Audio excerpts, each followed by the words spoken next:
I'm Sarah, and today we are at Ichiban Isetan Wanatama, and we're going to speak about how long form is used in social media posts and content posts. So, hari ini kita akan bercakap tentang long form post. Apa tu long form post? Long form post itu ialah post yang lebih panjang. Ada yang mengatakan lebih daripada 1,200 patah perkataan. Saya rasa dari segi patah perkataan tu tak penting. Saya rasa yang penting kalau you tengok, you dapat bezakan, you tahu dia adalah satu post yang lebih panjang berbanding biasa. And hari ni kita akan bercakap kenapa kita nampak semakin banyak long form post. Sebab dulu kan orang kata, oh kalau buat post dekat social media, dekat Facebook ke, kan patut buat pendek-pendek je. Kalau buat panjang-panjang, semua kata orang tak baca. Betul tak? Itu yang kita dengar orang kata, orang tak baca. Tak pendek je, lepas tu dia letak link. But then, if so, then kenapa sekarang kita nampak banyak sangat long form post? And today, and kita akan cakap specifically untuk social media. So Sarah's going to share some slides. And we hope you can see this. The difference between the short form copy and the long form copy. Okay, so harap anda boleh nampak perbezaannya ya. Harap anda boleh dengar. So short form yang saya cakap tadi. Ini adalah contohnya. Sorry, the camera so close in my head. Ini adalah contohnya short form copy yang macam kami cakap tadi kan. Copy yang tak ada banyak perkataan, pendek saja.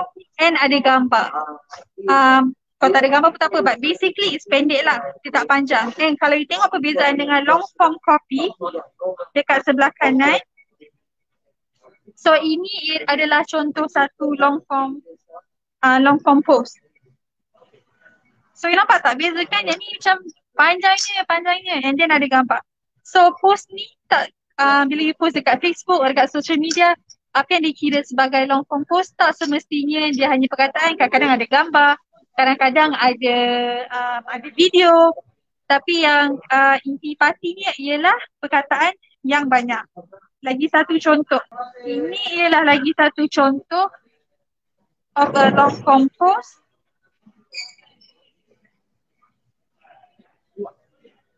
So nampak tak? And dekat kanan tu saya dah zoom in dia punya engagement and dia punya reach. See, it's so banyak. This is from someone who has a large following lah.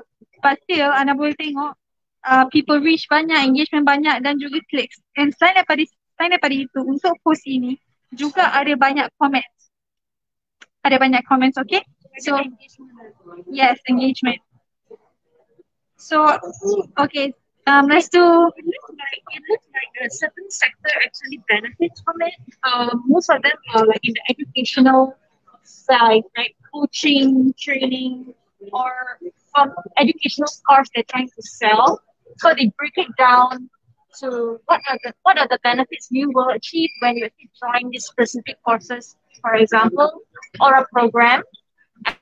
So I guess it's just to pre-qualify the potential customer so that, you know, both sides don't waste time. And, you know, some of these posts that you see are sponsored posts. That means they pay for users to see the post and they don't want the money to just go to waste, right? So to pre-qualify the potential customer, they give you all the facts, what to expect when you join the program, how much it's going to be, and things like that. So when you click, you already know what you're getting into and won't get any surprises. So you have a lot of bullet points usually to break down the facts and the benefits of joining the program. Yes, and sedikit homework kalau anda nak buat. Apa perbezaan antara post ni dengan post yang tadi saya tunjuk?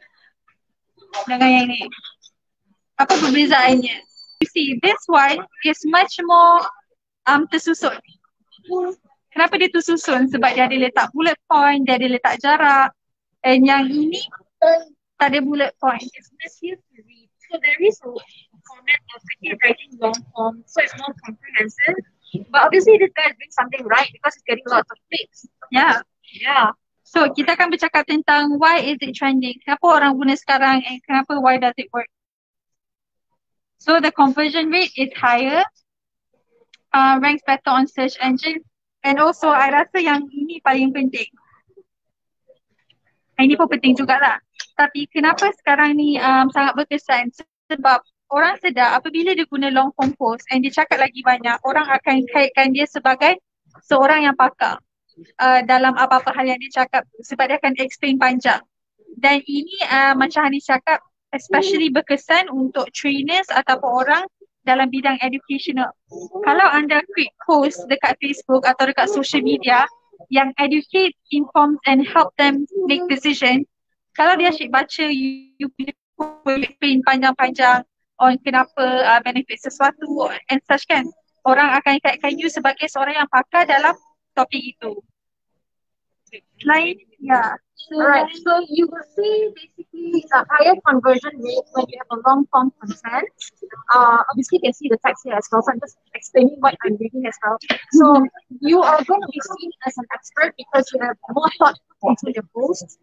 Obviously, this is also applicable to your blogs and your videos. So the longer the videos, with more details, not just fast, the more you are going to be seen as an expert. Useful details, valuable content, not just fluff, a lot of chatter, but not no context to it, right? Yes, and another reason also why it works, which I didn't write here, also another reason why it works is because it encourages engagement. So if it's a Facebook post, for example, right, and it's long, and people start commenting on it, and then people start replying to that comment, and then there's a thread of people discussing the topic or whatever, whatever the post is about. So it encourages conversation, and then people will be tagging other people, and then it would just spread more. All right. Yes. All right. Hey, I didn't explain that in BM.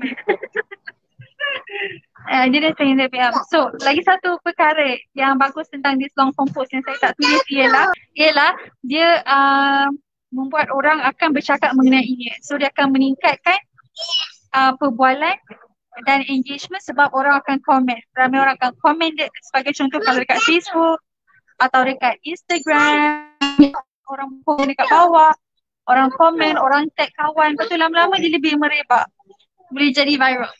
So now kita nak bercakap tentang bagaimana kita nak menggunakan long form post ini.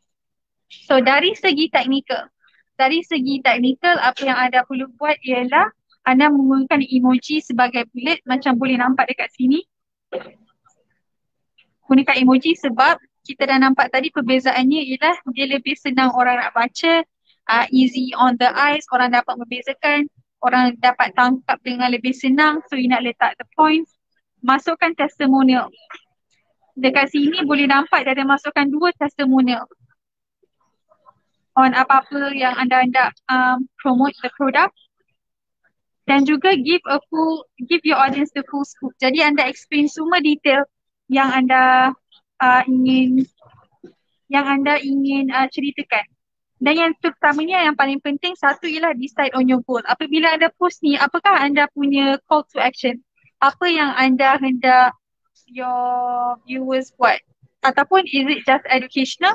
Walaupun it's just educational, anda masih boleh letak CTA, direct them to your website. Sebagai contoh, direct them to your blog. Ialah seperti time ni. Apabila anda menulis post itu, anda kaitkanlah dengan dia dengan satu isu semasa. Sebagai contoh macam isu semasa sekarang, tak ada air kat Selangor. Dan anda tulis post so ini adalah tips untuk menulis copy, maksudnya isi kandungan perkataannya.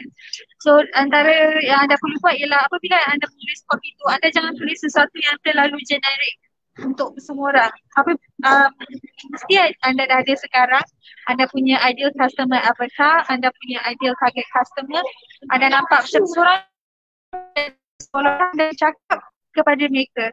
Sebagai contoh, anda menjual makanan yang sihat dan anda tahu kebanyakan orang yang membeli anda punya makanan ialah ibu-ibu yang duduk dekat rumah and dia ada anak. Hampir semuanya ada anak. Jadi apabila anda menulis post, anda boleh tulislah. Sebagai contoh tulis apa nak jaga anak dekat rumah, something like that. So dia spesifik kepada anda punya satu ideal customer. situ selain pada itu sini ada juga right face to aspects and common mistakes or key mistakes. Ini juga lebih applicable untuk macam kita cakap tadi educational ataupun trainers. Anda boleh tulis, anda boleh buka cerita dengan sesuatu yang telah common mistake. Sebagai contoh anda tulis, pernah tak tengok orang buat dot x. Lepas tu orang akan relate dengan benda-benda yang dia pernah nampak ataupun dengan mistake, dan juga ini ialah salah satu cara kecil untuk anda menunjukkan bahawa anda adalah pakar dan anda tahu macam benda ni salah dan anda tahu yang betul. Tapi anda tak nak cakap macam, oh saya tahu semua benda. Jadi cakaplah macam, anda kaitkan macam, oh pernah ingat tak kita pernah nampak satu benda ni and cara itu salah. So that's one way. And yes, focus on the individual level. Why not generic? Macam Haris cakap tadi, fokus kepada masalah customer anda, fokus kepada seorang, be more specific, cakap dalam khusus seolah-olah anda sedang bercakap dengan mereka personally. Updates. Do subscribe to our YouTube channel if you haven't, and also our Answers Solutions Facebook page.